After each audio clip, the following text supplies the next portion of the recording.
Hello students, good morning. See, today we are going to discuss about our terminal exam paper, Science 1 paper, discussion on that paper. See, आजच्या video लेक्चरमध्ये आपण काय करणार आहोत तर discussion करणार आहोत. सायन्स 1चा जो आत्ताच तुमची टर्मिनल झालेली आहे त्या पेपरवरती डिस्कशन करणार आहोत. एक सायन्स 1चा बघूयात आधी आणि नंतर सायन्स 2चा पाहूयात. त्यासाठी तुम्हाला आन्सर की पण प्रोव्हाइड केली जाईल. आन्सर कीमध्ये सगळं डिटेल दिलं जाईल किंवा जेवढं जास्त शक्य असेल तेवढं मी इथं लिहिते. याच्यामध्ये मी सांगणार काय पहा, तुमचे मार्क्स कुठं जातात, कुठं गेले आहेत आणि क्वेश्चन कसा विचारलेला आहे and what is the expected answer, अपेक्षित उत्तर त्याला काय आहे हे आपण पाहणार आहे. So let's see the question number first. Question number first is D answer the following question. The first one is the fill in the blanks. The first one, bases turn red litmus into dash dash. Very easy. आपल्याला माहिती आहे acid turns blue litmus red and bases turn red litmus blue. So the correct answer is the blue. What is the answer? Answer is a blue. Very sorry. See, then question number first B, match the pairs. कोणीही सोडवेल हे. एखादं या प्रश्नासाठी हुशार असण्याची काही गरज नाही, कोणीही हे सोडवेल कारण की इतकं देताना इझी दिलं आहे. पहा तिथं दोनच तुम्हाला तिथं मॅच द पेअर्स विचारलेत आणि दोनच ऑप्शन दिलेत. कुठलंही तिथं लिहिलं असतं तरी बरोबर आलं असतं, तरीसुद्धा विद्यार्थ्यांनी इथं चुकवलेले आहेत. काहींनी अति जास्त डोकं चालवलेलं असेल, त्यांना वाटलं असेल दोनच दिलेत तर दोनचे समोरासमोर बरोबर असतील. नो, दोघं एकमेकांना क्रॉस लावायचे होते, एवढंच करायचं होतं. See, electric current, what is answer? Electric current is measure in terms or for the measurement of electric current the ammeter is used. So the answer is आपण असं लिहूयात, electric current answer is ammeter. Remaining मग राहिलेलं जे answer असेल ते काय असणार आहे तर ते दुसऱ्याचा आन्सर असणार आहे. Potential difference, for the measurement of potential difference the instrument is used and that one is nothing but the voltmeter. potential difference कशाच्या सहाय्याने मेजर केला जातो तर voltmeter. See, after that the question C, write true or false. In the industrial sector the unit used to measure power is called as horsepower. It is definitely correct one answer. Okay, so the answer is true. Industrial सेक्टरमध्ये जे unit केलं जातं electricity major करण्यासाठी ते काय आहे? Horse power आहे. So the answer is a true. Answer काय येणार आहे? ट्रू येणार. पहा, after that C, find odd man out किंवा find odd one out. Okay, आता यातलं तुम्हाला जे ऑड आहे ते बाजूला काढायला सांगितलेलं आहे. Distance, speed, time and displacement. There are four quantities.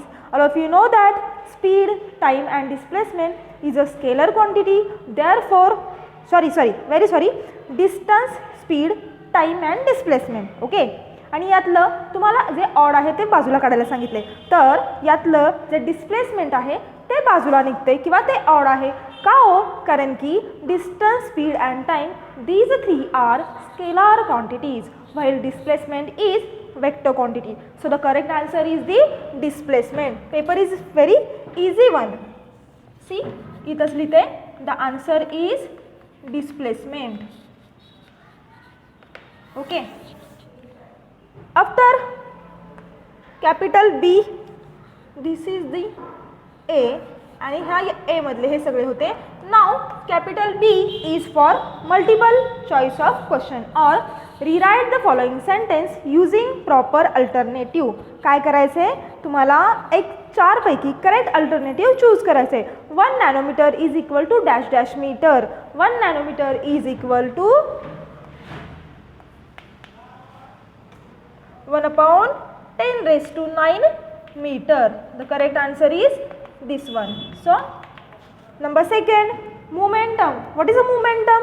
Momentum is multiplication of mass and velocity.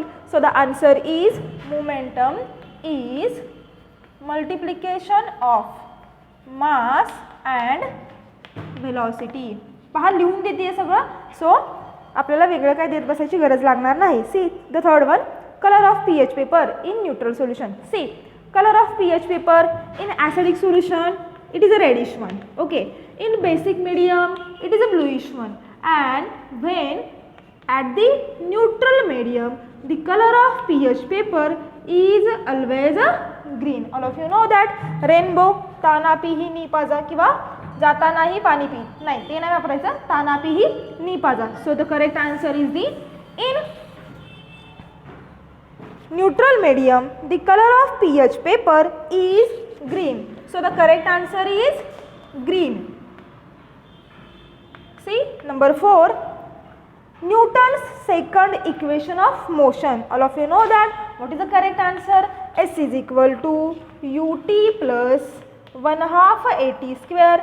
This is the Newton's second equation of motion. Okay, after that the fifth one, neutralisation reaction विचारलेली आहे. Neutralisation reaction takes place between dash dash and dash dash. पाचवीपासून शिकत आलेला आहात. When acid and base react with each other they form salt and water. This reaction is known as neutralisation reaction. So the correct answer is acid and base. Option C, acid and base. This all about question number first. Okay, now the question number second. The first one is the very easy. Distinguish between conductor and insulator. Okay, the first one is conductor and insulator. See, जेव्हा तुम्हाला distinguish सांगितलेले असतात, you must have to write answer in 2 columns. Okay, there is no need to write answer is a paragraph. जरी बरोबर असलं तरी तुम्हाला तिथं 0 मार्क्स मिळणार आहे. when the question asked in distinguish between असं जेव्हा विचारलेलं असतं, you have to must write their answer in a 2 columns. So conductor and insulator. First of all write down the definition of conductor. See conductor and here is the insulator. First of all the conductor. Number 1, for 2 marks there is a 4 point needed. For 3 marks there is a 6 point needed. पहा आता हा जो question आहे हा तुम्हाला 2 मार्कासाठी विचारलेला आहे, हो की नाही. आणि एनी 5 म्हटले, जेव्हा क्वेश्चन तुम्हाला 2 मार्कासाठी विचारलेला असतो तेव्हा ॲटलिस्ट तुम्हाला तिथं 4 पॉईंट्स लिहिणं गरजेचं असतं. सो पहा आपण कंडक्टरबद्दल बोलूया. कंडक्टर म्हणजे काय? The substance which have very low electrical resistance, and insulator the substance which have extremely high resistance. So इथे लिहूयात आपण low resistance substance. Okay, note down करून घ्या वहीमध्ये, म्हणजे आपल्याला PDF द्यायची गरज लागणार नाही. Here is the high resistance substance, high resistance substance. Okay. Number 2, current can flow easily. इथं काय म्हणणार आहे? कंडक्टर गुड कंडक्टर असतात, so current can flow easily. Current can flow very easily. इथं काय लिहिणार? Current cannot flow through such material. Current cannot flow through the insulators असं म्हणायचं, through the insulator. Number 3, generally metals are conductor. Generally metals are conductor. Here is the insulator which shows this property. Non-metals are insulator. Non-metals are insulator. Okay, and the last one, here is the example. कुठलंही example लिहा. Silver, copper, aluminium. Here is the wood, rubber, and this is your answer. तुम्हाला note down करून घ्यायचं असेल तर तुम्ही note down करून घेऊ शकता, किंवा तुम्हाला स्क्रीनशॉट मारायचं असेल तर स्क्रीनशॉट मारून घ्या. पहा, the next question is the write law of conservation of energy. तोंडी सांगते, लिहित बसत नाही. सगळं लिहित बसलं तर आपल्याला वेळ पुरणार नाही. What is the law of conservation of energy? The law of conservation of energy is nothing but the energy neither be created nor be destroyed, but total energy in the universe is constant. This is the law of conservation of energy. Total amount of energy in the universe is always a constant. See, after that give the scientific reason. एवढंच विचारलेलं होतं. Write the law of conservation of energy. इथं 2 mark आहेत. State and explain म्हटलेलं नाही, फक्त statement विचारलेलं आहे, तुम्हाला 2 मार्क्स तिथं मिळून जातील. नंतर विचारलं आहे buttermilk give the scientific reason buttermilk spoil if a kept in a copper container. पहा का स्पॉईल होतो, कारण की कॉपर कंटेनरमध्ये जर का बटरमिल्क ठेवलं तर कॉपर कंटेनर कॉपर हा जो काही कॉपर मेटल आहे त्याची रिॲक्शन होते, केमिकल रिॲक्शन. कुणाबरोबर केमिकल रिॲक्शन होते, तर ते जे कंटेनर ठेवलेलं आहे कसलं आहे, बटरमिल्क कॉपर कंटेनर आहे, कंटेनर कॉपरचं आहे आणि बटरमिल्कमध्ये लॅक्टिक ॲसिड असतं. मग लॅक्टिक ॲसिड आणि त्या कॉपरचं काय होतं, ऑर्गॅनिक रिॲक्शन होते आणि काय होतं, पॉयझनस सॉल्ट तिथं फॉर्म होतं. Therefore the buttermilk spoil if kept in a container. काय होतं, त्या बटरमिल्कचं आणि त्या कंटेनरची ऑर्गॅनिक ॲसिड्स किंवा तिथं रिॲक्शन होते, ऑर्गॅनिक ॲसिड तयार होतं. Copper react with organic acid that is lactic acid present in the buttermilk and form poisonous salt. एवढंच उत्तर आहे. ओके, पहा त्याच्यानंतर काय होतं answer, question. The question is find the molecular mass of sodium hydroxide. Very easy, find the molecular mass of sodium hydroxide. आपण शिकलेलो आहे कशा पद्धतीनं मोलिक्युलर मास फाइंड आउट करायचं. See, molecular mass of sodium hydroxide and you have given the molecular masses of the atomic masses of each element. See, here is the atomic mass of sodium is 23, hydrogen is a 1 and oxygen is a 16. okay, हे तुम्हाला दिलेलं आहे. these are the atomic masses. Formula वरून आपण कसं find out करतो. See, the first one is the how many elements here? Here is the 3 elements. The first one is the sodium, second one is the oxygen, third one is the hydrogen. okay, मग ह्या तिघांचं आपण काय करणार आहे, आपण formula शिकलेलो आहोत. काय करणार, the number of atoms of that particular element into atomic mass of that particular element असं करत प्रत्येकाची काय करायची, बेरीज करायची. सो इथं मी लिहिणार आहे, काय लिहूया तिथं, number of sodium atom, the number of sodium atom present in that sodium element, okay, into atomic mass of sodium. okay, this is the first one, plus the number of atoms of oxygen. okay, oxygen atom गुणिले or into atomic mass of oxygen. okay, atomic mass of oxygen plus the number of atom of hydrogen. okay, plus atomic mass of hydrogen. now see, number of atom of sodium atom किती आहेत, 1. atomic mass किती आहे, 16 plus 16 नाही 23. okay, number of atom of oxygen किती आहेत, 1.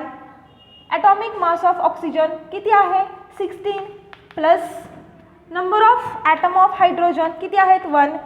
atomic mass of hydrogen 1. Okay, ते 1च येणार इथं. त्याला आपण काय करणार आहे, इंटू येणार आहे इथं. 1 into 1. Okay, now solve this bracket. 23 into 1 23 plus 16 plus 1 into 1 which is equal to 14. Very easy one. हे लिहून घ्या तुम्हाला पाहिजे असेल तर.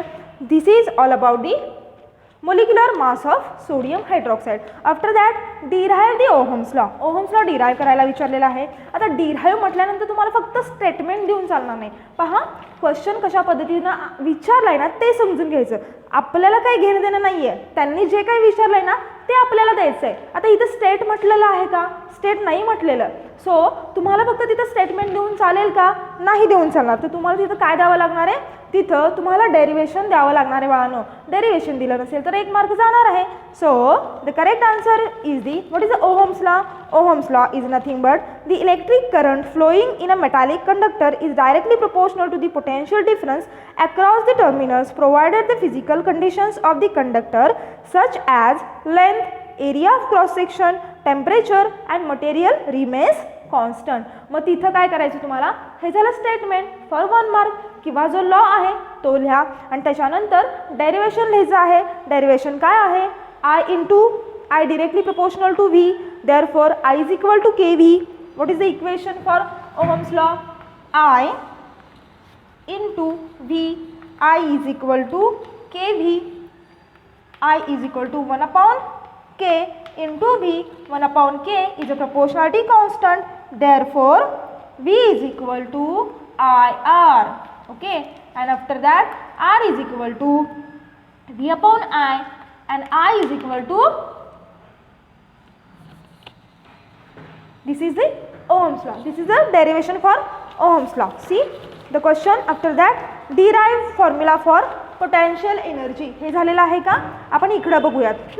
derive formula for potential energy. हे आन्सर्स लिहून घ्या तुमच्याकडे किंवा स्क्रीनशॉट मारून घ्या.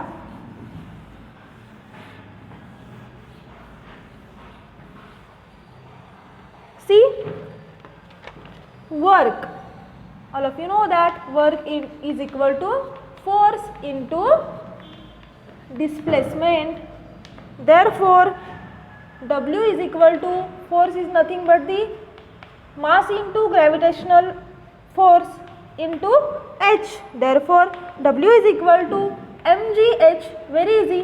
हे युनिट टेस्टमध्ये झालेलं आहे आणि हे कसं येतं ते आपण शिकलेलं देखील आहेत. अशा पद्धतीनं क्वेश्चन नंबर 2 होता. Now we are going to discuss about the question number 3. हे पुसू का? See question number 3. The first one is the write a note on resistivity. आता जेव्हा राईट अ नोट ऑन म्हटलेलं असतं की नाही तेव्हा तुम्ही पॅरेग्राफ लिहिला तरी चालेल, पण आन्सर लिहिताना नेहमी एक लक्षात ठेवायचं, आन्सर जे तुम्ही लिहाल ना ते पॉईंट्समध्ये लिहिलं ना बाळांनो की आन्सर खूप छान वाटतं. म्हणजे उत्तर बघणाऱ्याला लगेच लक्षात येतं. निबंध वाचत बसण्यापेक्षा बाबा पहिला पॉईंट वाचला, सपोज असं लिहिलेलं आहे write a note on resistivity, heading टाकलेलं आहे resistivity. Okay, this is a point first, point 2, point 3, second, third, fourth, fifth, six. बघणाऱ्याच्या लगेच लक्षात येतं असं पॉईंट्समध्ये टाकलं की. सो त्या पद्धतीने लिहायचं आहे. See question is D answer the following question and attempt any 5. Means each question carry here 3 mark and attempt any 5. Question for 15 mark. प्रत्येक प्रश्नाला 3 मार्क आहेत. पहा काय सांगितलेलं आहे, write a note on resistivity. रेजिस्टिव्हिटीवरती तुम्हाला नोट लिहायला सांगितलेली आहे. काय लिहिणार रेजिस्टिव्हिटीवरती?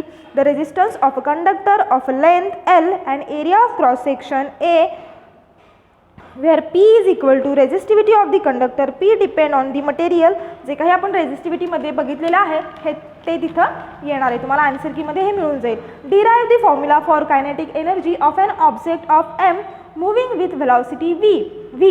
Okay, this is the equation. कुठलं इक्वेशन आहे होय? KE is equal to 1/2 mv², that is nothing but kinetic energy is equal to 1/2 mv², which belongs to lesson number 2 work and energy. त्याच्यामध्ये हे इक्वेशन आहे ते तुम्हाला मिळून जाईल आन्सर कीमध्ये. ईच अँड एव्हरी स्टेप त्याच्यामध्ये कव्हर केलेली असली पाहिजे तर 3 मार्क्स मिळतील, कारण की हे 3 मार्क्ससाठी आहे. आफ्टर दॅट तुम्हाला एक न्यूमरिकल विचारलेलं आहे. The resistance of 1 metre long nichrome wire is 6 ohm.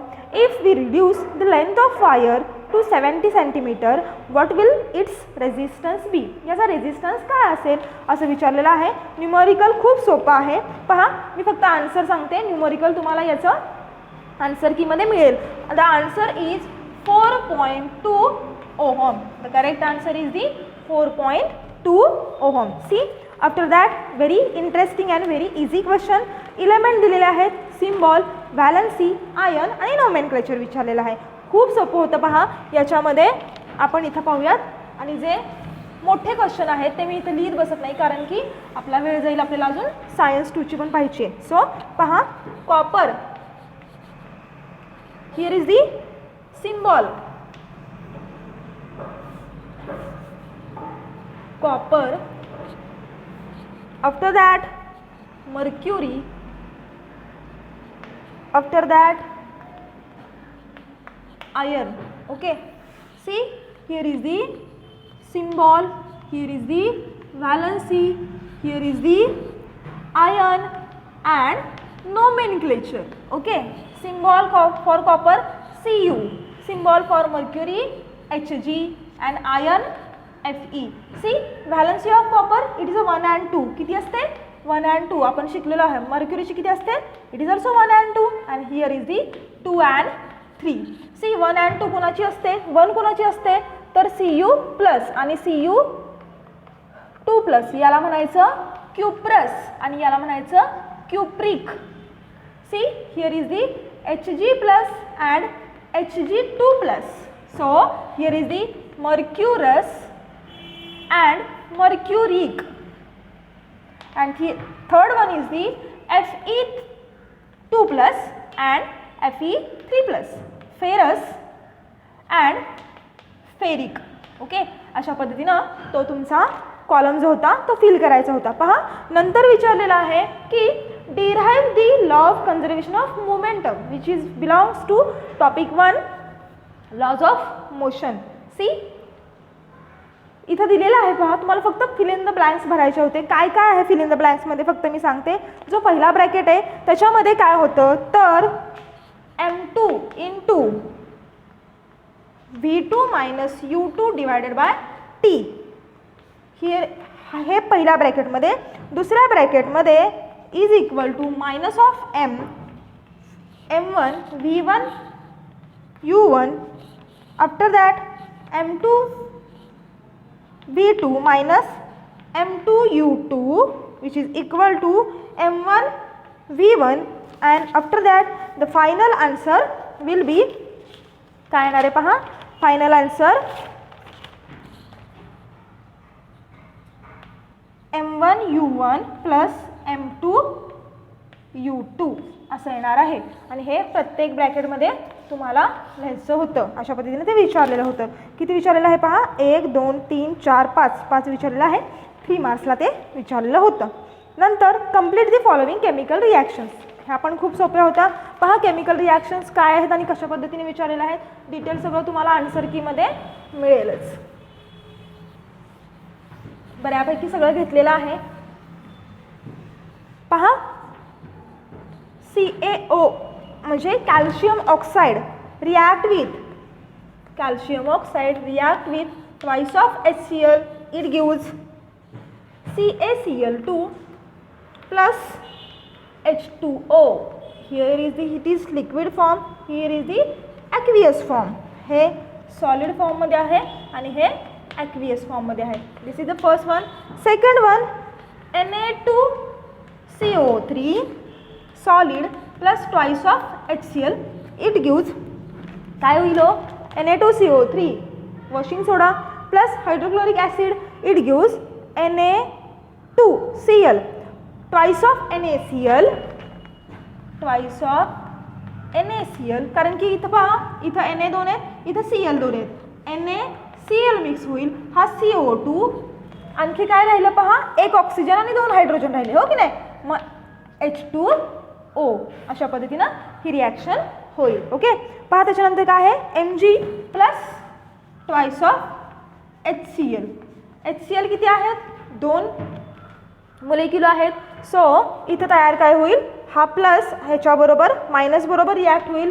MgCl2 plus 2 आहेत ना हे प्लस H2 गॅस काय होईल रिमूव्ह होईल. सो इथं येणारे हा सॉलिड, हा ॲक्वियस, हा this one is also aqueous and this one is the in a gaseous phase. Okay, प्रत्येकाच्या फेजेस लिहायला विसरायच्या नाहीत आणि अशा पद्धतीने ती रिॲक्शन कंप्लीट होईल. पहा त्याच्यानंतर काय सांगितलेलं आहे. Question number 4 answer the following any one explain in a detail resistance in a series. हा कोणत्या टॉपिकमधला आहे हो, it is a electricity and नाही करंट इलेक्ट्रिसिटी या टॉपिकमधला हा आहे. रेजिस्टन्स इन अ सिरीज ते डिटेल लिहायचं होतं. तिथं डायग्राम काढायची होती आणि त्याचं पूर्ण ते इक्वेशन जे आपण पाहिलेलं आहे ते लिहायचं होतं. What is the resistance in a series. RS is equal to R1 plus R2 plus R3 up to Rn. एवढंच लिहायचं नाही, हे जे पूर्ण इक्वेशन आहे हे डिराइव करायचं होतं for 5 marks. And there be you should be must write their draw their diagram काढली नाही तर त्याला अर्थ नाही. सो डायग्रॅम काढणं गरजेचं आहे. आणि शेवटचा क्वेश्चन काय विचारला आहे पहा. Explain by drawing a figure of electronic configuration the formation of sodium chloride from sodium and chlorine. काय विचारले? Very easy. Formation of sodium chloride NaClचं फॉर्मेशन विचारलेलं आहे. कशाच्या साह्यानं? तर डायग्राम्स काढायचे आपल्याला. आपण काढतो ना अशा पद्धतीनं. फर्स्ट शेलमध्ये किती इलेक्ट्रॉन, सेकंड शेलमध्ये किती, मग तो एक याला देणार, सोडियम एक ह्याला देणार, मग ते क्लोरीन घेणार. अशा पद्धतीनं तिथं डायग्राम करायची होती आणि हे देखील 5 मार्काला होतं. डिटेल तुम्हाला आन्सर कीमध्ये मिळून जाईल. अशा पद्धतीनं तुमचा सायन्स 1चा हा क्वेश्चन पेपर होता टर्मिनलचा. आय होप तुम्ही तो व्यवस्थित सॉल्व केला असेल. जे विचारले ते त्या पद्धतीनं व्यवस्थित सॉल्व करायचं आहे. आता आपण नेक्स्ट व्हिडिओमध्ये सायन्स 2चं डिस्कशन करणार आहोत. We will stop here. Thank you.